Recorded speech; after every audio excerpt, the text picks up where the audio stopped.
Hi, my name is Omari Washington. I work at New York Restoration Project as the education manager.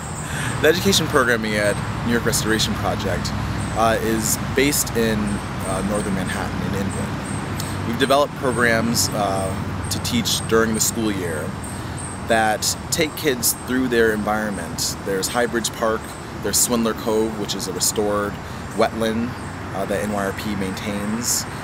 There's Fort Tryon and Inwood Hill Park. And we use these green spaces as teaching tools to let kids understand that there are things growing, there are animals that live and depend on the resources in these parks, and that we have a direct impact on the health of the environment and of our communities. During the summer, we have a program that runs 6 weeks for 30 youth in the community. It's called Nature University. And the real goal of Nature University is to build a sense of awareness and ownership for the spaces in northern Manhattan. The kids we work with at NYRP come from many different places. There's a large Dominican population in Inwood. They make up probably about 80% of the residents of Inwood. At least 3 of our educators are fluent in Spanish, as that is important to be able to relate to the Dominican population that we serve. We also have African American population that lives across the street in the Dykeman houses. During our summer programming, we have split up our day to have different stations and different activities that we do. We have a science station, gardening, a cooking station, and also art.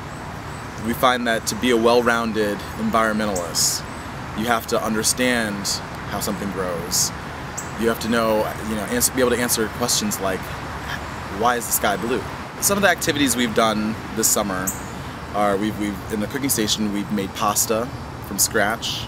The kids had to make the dough, using flour and egg, and then knead it. And they saw how hard it was to actually knead flour, knead dough. We made strawberry jam. In the gardening station, we did a lot of exploration, planting different things. We've got sunflowers growing, we've got basil and okra and all kinds of vegetables and herbs. Another way to engage kids in the outdoors,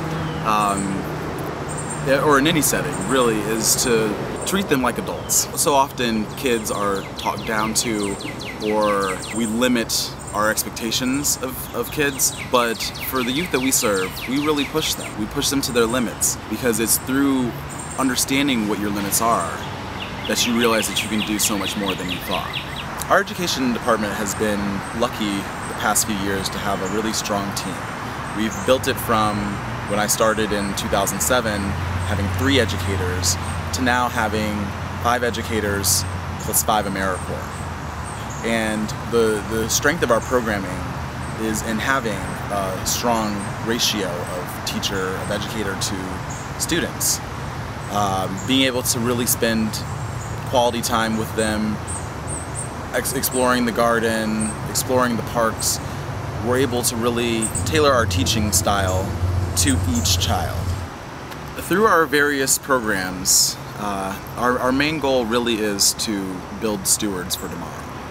Working with the youth that we serve over the past 4 years, I've noticed an ability to adapt to new things, to try new experiences, and that really will serve as the basis for becoming environmental stewards of tomorrow. We're hoping that the work that we're doing now to engage kids in beautiful spaces with relatable and fun, relevant programming will inspire them to look around their community and ask what can they do to improve it, to make it sustainable for generations to come.